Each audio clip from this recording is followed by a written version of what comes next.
Sistem Jamaah Satu Khalifah oleh Group Success Team ataupun GST. Okey, sebelum kita pergi lebih lanjut lagi, apakah itu sistem Jamaah Satu Khalifah? Jadi lebih baik kita memahami definisi-definisi dan terma-terma yang digunakan oleh G-Code. Okey, definisi term.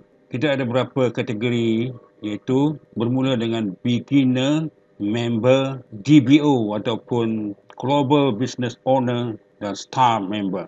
Okey, beginner adalah yang telah terkumpul bilion personal, bilion peribadi sebanyak 0 BV. Maknanya dia belum purchase apa-apa, dia berdaftar sebagai G-Coop tapi belum membeli apa-apa pun dari G-Coop. Jadi dia dikenali sebagai beginner. Yang seterusnya member. Member adalah mereka yang telah berbelanja 0.1 hingga 50 VV dan seterusnya GBO atau Global Business Owner. Ini adalah individu yang serius, itu sebab dipanggil Global Business Owner. Di sini anda telah mencapai dikenali atau dikira sebagai Global Business Owner dengan hanya membuat pembelian sebanyak 50 VV ataupun lebih. Dan seterusnya adalah Star. Star adalah sekiranya anda telah berbelanja akumulatif 500 VV, ya. Ini akumulatif, bukannya apa. Akumulatif 500 VV atau lebih. Okey. Jadi kita sekarang pergi kepada type.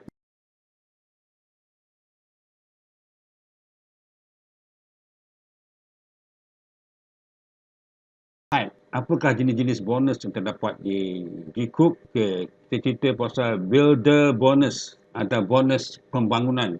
Okey, di sini yang layak adalah member, ya, member saja yang layak. Dan dia punya syaratnya adalah anda telah mempunyai direct sponsor atau direct sponsor, maknanya sponsor peribadi G Cooper yang ahli yang telah join dengan join dengan G Cooper ini dipanggil G Cooper atau consumer.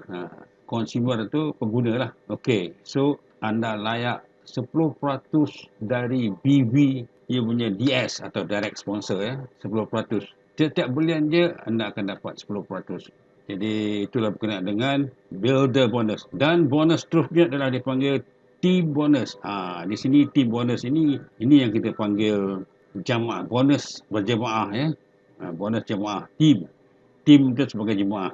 Jadi tiap-tiap orang ada jemaah kiri dan jemaah kanan, ya. Dan siapakah yang layak bonus ini? Yang layak adalah Global Business Owner atau atas, iaitu, ya, GBO atau ke atas. Yang layak 12% dari jemaah kita. Ada jemaah kiri, jemaah kanan, dan jemaah yang terkecil prestasinya pada masa itu dikira itu. Okey, dikira itu dengan dia punya maksimum ataupun dia punya capping sebanyak USD 20,000 per minggu. Jadi dalam minggu tu capping dia adalah 20,000. 20,000 tu banyak, ya, bukan sikit, 20,000 US dollar. Dan seterusnya kita mengenali apakah dia pangkat-pangkat di dalam G-Code. Okey, pangkat ni adalah dari atas, yang paling atas sekali adalah Royal Crown atau mahkota diraja. Crown, mahkota. Red Diamond, berlian merah.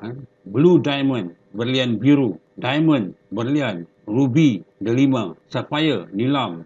Gold, emas. Silver, perak. Dan paling bawah sekali daripada rank ini adalah bronze, iaitu gangster. Okey, dia simbol dia ada seperti tertera di sini, seperti Royal Crown, RC, Crown CW, RD itu berlian merah, BD berlian biru, TM berlian, RB delima, SP nilam, GD emas, SB perak dan gangster BR. Okey, seterusnya kita masuk ke macam mana kita untuk mencapai kenaikan pangkat ini. Okey, kita tengok carta di sini.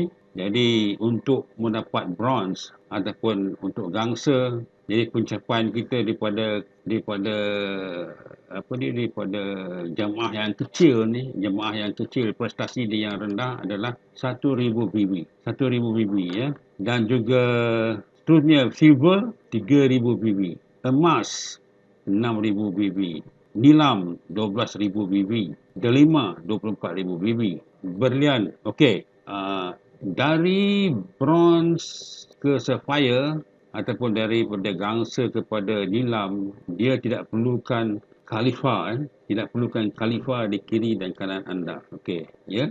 Daripada gangsa ke nilam, tidak perlukan khalifah ataupun tak perlukan leader. Leader di sebelah kiri anda atau di sebelah kanan. Okey. Jadi untuk layak kepada delima atau ruby, kita perlu ada 24,000 BV. Ini BV ni terkumpul, ya. 24,000 daripada kaki ataupun dia panggil jemaah yang rendah tadi. Dan lagi satu syaratnya adalah perlu ada SV di kiri dan ini kata khalifah ni telah mencapai perak, ya, perak di sebelah kiri anda dan satu perak di sebelah kanan anda. Jadi anda akan mencapai delima. Okey, seterusnya berlian. Berlian ialah terkumpul, BB terkumpul ialah 50,000 BV, ya, terkumpul 50,000 di sebelah kiri dan sebelah kanan. Jadi kita ambil yang paling rendah lah. Paling rendah tu maksudnya mesti mencapai 50,000 lah. Okey, dan lagi satu syaratnya adalah mesti ada emas sebelah kiri dan emas sebelah kanan. Satu emas sebelah kiri, satu emas sebelah kanan. Maksudnya tadi perak tadi telah pun naik juga, naik pangkat ni. Kita tak perlu kan ramai, kita perlu satu orang saja. Khalifah tu sudah cukup. Mana dia kita maju bersama. Itu kalau dia silver, okey. Kemudian dia jadi emas. Kalau dia ada emas, kita ada satu emas kiri, satu emas kanan, kita akan jadi berlian. Dan seterusnya kalau ada nilam sebelah kiri, satu nilam sebelah kiri dan satu nilam sebelah kanan, dan kita akan mencapai berlian biru. Dan apabila kita ada delima sebelah kiri dan satu delima sebelah kanan, on top of that kita ada 200,000 BV lah, 200,000 BV yang lemah, BV yang rendah. Jadi anda akan dinaikkan kepada diamond merah atau red diamond, berlian merah, dan seterusnya pencapaian ke mahkota. Mahkota itu perlukan satu diamond sebelah kiri dan satu diamond sebelah kanan. Okey. Dan beside that, kita punya BB terkumpul sebelah kiri atau kanan yang lemah lah 400,000 BB. So anda akan dikenal sebagai crown atau mahkota. Dan seterusnya yang paling atas sekali adalah mahkota diraja, iaitu telah terkumpul 600,000 BB di kiri dan 600,000 di kanan. Mana-mana yang kurang, kita ambil situ sebagai kiraan. Dan juga telah ada berlian biru di sebelah kiri satu dan berlian biru sebelah kanan satu. Okey, jadi di sini anda akan dapat paling atas sekali adalah crown, royal crown atau mahkota diraja. Mahkota diraja main tu. Okey, mahkota diraja ni ya pendapatan saya ingat satu, ya, berapa? Boleh sampai 4 juta satu tahun. 4 juta RM satu tahun. Ya, itu paling banyak lah, paling maksimum. Tetapi ya, kalau 10% pun pencapaian pun ya 1 juta okey juga kan. Itu dia Royal Crown. Okey, jadi BV untuk kenaikan pangkat dikira dari akumulasi BV jamaah yang kecil 4 minggu berturut-turut. Kita nak mencapai ini secara cepat atau secara yang tuntas, ya. Okey, kita perlu ada strategi penyusunan orang-orang yang kita bawa masuk dalam bisnes ini, ya.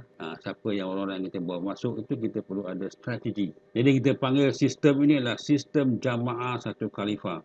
Jadi kita tahu setiap orang ada penaja atau sponsor. Okay, semua orang dalam bisnes ni kena ada penaja atau sponsor. Okey, makanya anda juga perlu ada menaja, dua menaja.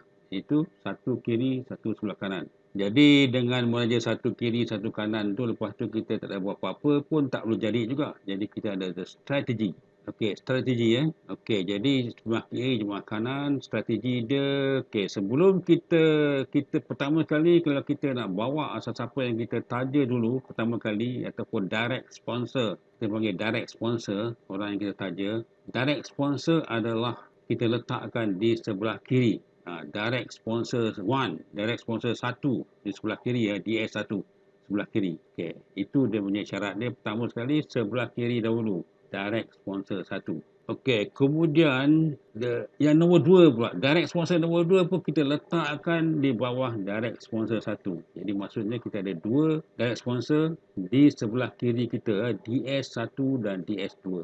Setelah kita setelah kita meletakkan 2 direct sponsor kita di sebelah kiri kita, barulah kita boleh buka jamaah kanan. Okey, jamaah kanan. Iaitu kita buka sekarang, baru kita buka yang ketiga, direct sponsor kita ketiga kita letakkan di sebelah kanan. Okey, jelas Di sebelah kanan.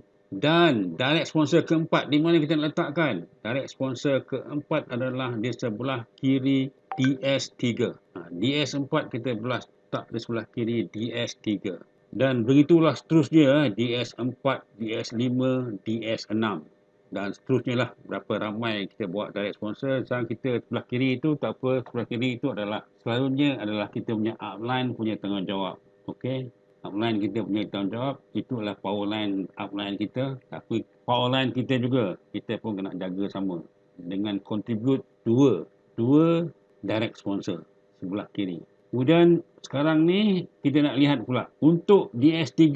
DS3 ni dia belum bawa siapa-siapa lagi. DS3 itu kita punya direct sponsor juga. Direct sponsor yang nombor 3 yang kita bawa tadi. Dia pun tak boleh buka ke kanan terus. Dia kena buat apa? Kena 2 direct sponsornya diletakkan di sebelah kiri dia, bukan sebelah diri kita, sebelah kiri DS3. Mana dia di bawah DS, dalam contoh sini di bawah DS6. Okey. DS6 tu diletakkan oleh DS3 pun jadi DS3A. DS3A tu letak situ, kemudian dia meletakkan DS3B. Kalau 2 ni letak situ, barulah dia boleh buka ke kanan DS3C, dan seterusnya dia akan meneruskan dia punya DS itu di sebelah kanan dia. Di sebelah kanan dan teruslah, because sebelah kanan ni kita punya personal, kita punya personal line kita sebelah kanan. Sebelah kanan tu kita teruskan, dan sama juga dia sistem duplikasi.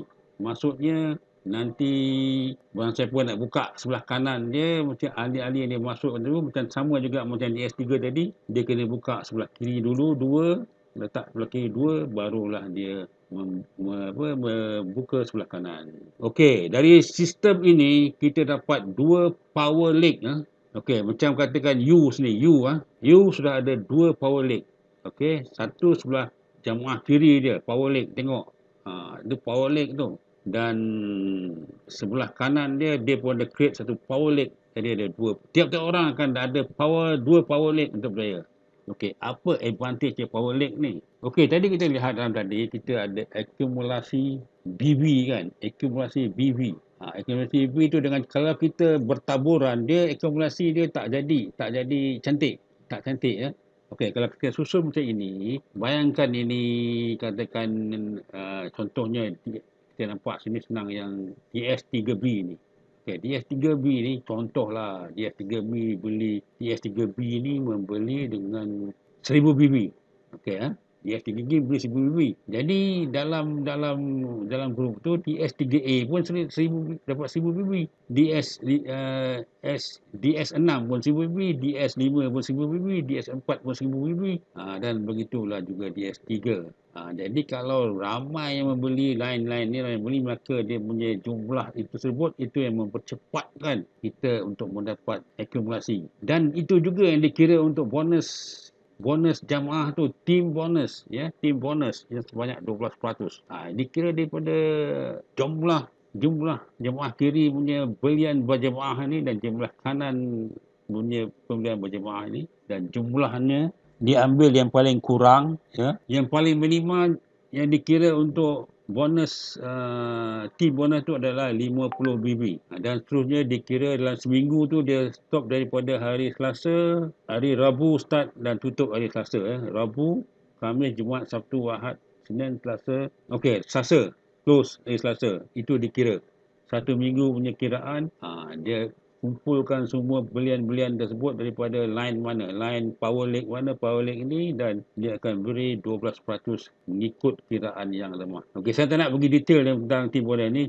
Saya di sini tujuan dia untuk menceritakan tentang penyusunan strategi kita. Jadi setiap orang untuk berjaya pantas kena ada dua power leg. Tahu lah dua power leg kan. Kaki yang power ni lajulah kita jalan. Kalau power, kalau kaki biasa ni tak power, tak laju lah. Ini kaki power. Jadi ini sistem ni telah diuji dan telah dites, memang sangat-sangat berkesan dan sangat pantas berbanding kepada sistem-sistem yang orang tak ada, yang buat cara melulu-lulu sendiri, cara sendirian dan bukan melulu lah. Jadi sistem ini paling kuat berjaya lah. Okey, dan kita buat benda ini bukan benda yang salah. Ini benda yang memang disyorkan oleh syarikat lah. Maksudnya dia tidaklah menghalang. Dia sistem dia memang begitu. Okey, jadi itu saja buat untuk placement sistem jamaah satu khalifah. Terima kasih.